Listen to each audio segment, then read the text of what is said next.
Samajwadi party के प्रमुख अखिलेश यादव ने कहा, हर जगह खुदाई करने से हमें कोई समाधान नहीं मिलेगा। देखिए ये खोदने वाले लोग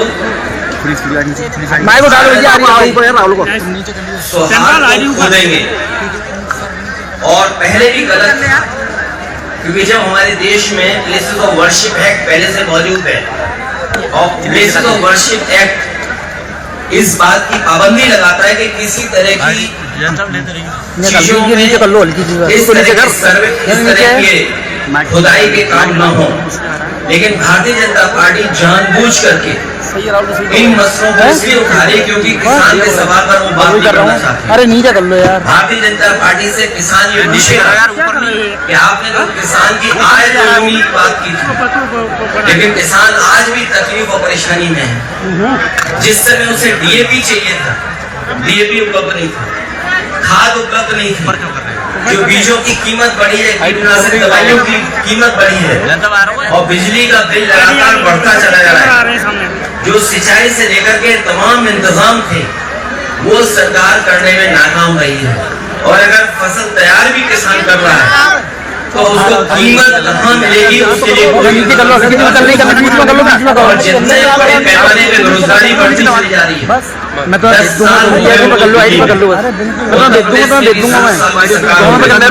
अगर हम 17 साल का हिसाब किताब लगाएं, इस सरकार ने बेरोजगारी बढ़ाई है, न नौकरी है न रोजगार है।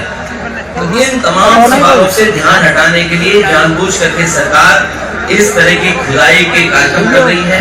और आज अगर भारतीय जनता पार्टी के अंडरग्राउंड जो पॉलिसी बनाते हैं, ये पाइपलाइन जो अंडरग्राउंड बढ़ती है, उसी तरह भारतीय जनता पार्टी की विचारधारा अंडरग्राउंड अंदर ही अंदर काम करती है। ये बात पहले भी कहनी चाहिए थी।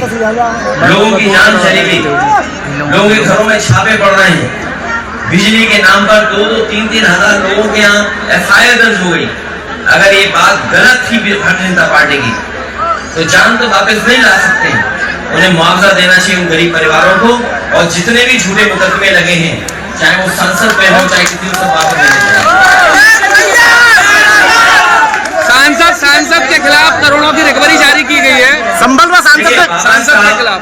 बाबा साहब भीमराव अम्बेडकर जी ने हमें संविधान दिया है और लोकतंत्र में ये हमारे लिए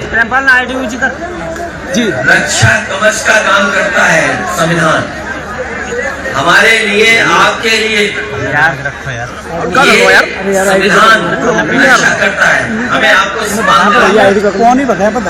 और जानबूझ करके भारतीय जनता पार्टी अपमानित करना चाहती है। ये तमाम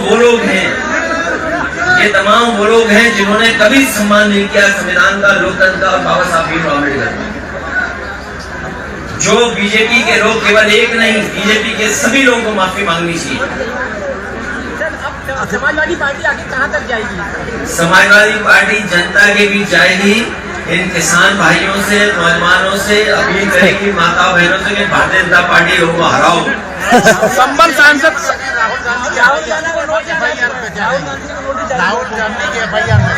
देखिए, भारतीय जनता पार्टी जानबूझ करके ऐसी बहस लेना चाहती है देश में जिससे उसे लाभ मिले। वो लोकसभा परिसर की घटना है। कई बार लोकसभा परिसर में ऐसी घटनाएं हुई हैं जिसमें FIR दर्ज नहीं हुई।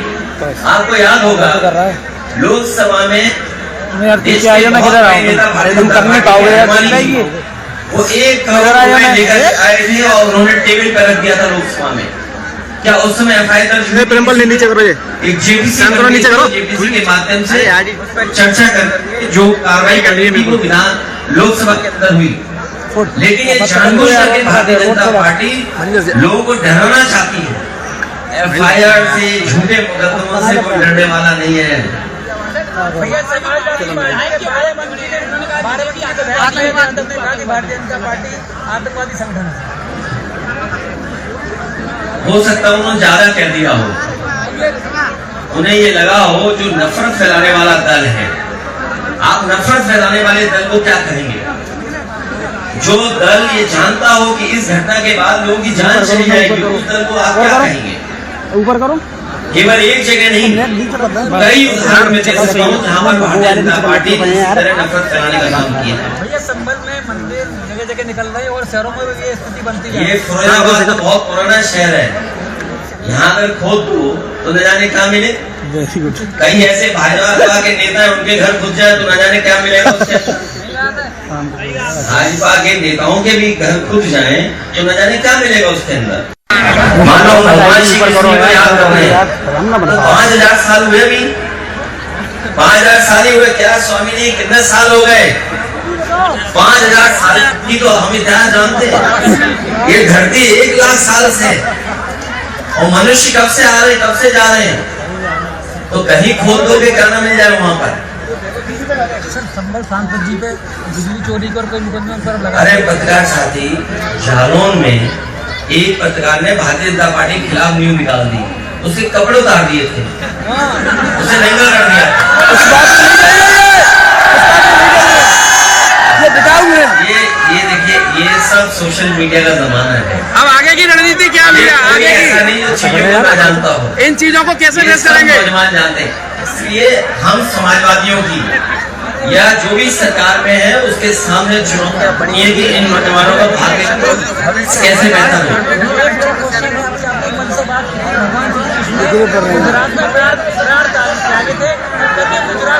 ऊपर करो यार, आईटी न कर पा रहे तुम। आपका इशारा मोदी जी की तरफ है, योगी मोदी जो इतिहास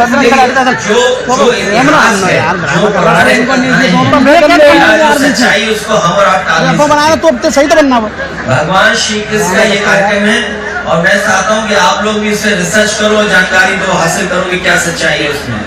क्योंकि जब भगवान श्री कृष्ण ने जिस समय प्राण छोड़े, उसी समय से मान्यता है कि कलयुग शुरू हो गया। और वो स्थान जहाँ पे भगवान श्री कृष्ण ने प्राण छोड़े वो गुजरात में है, सोमनाथ के बगल में है। और जिस पेड़ पर भगवान श्री कृष्ण बैठे थे, अगर मैं आपसे पूछूं कौन सा पेड़ था तो बता सकते हो क्या?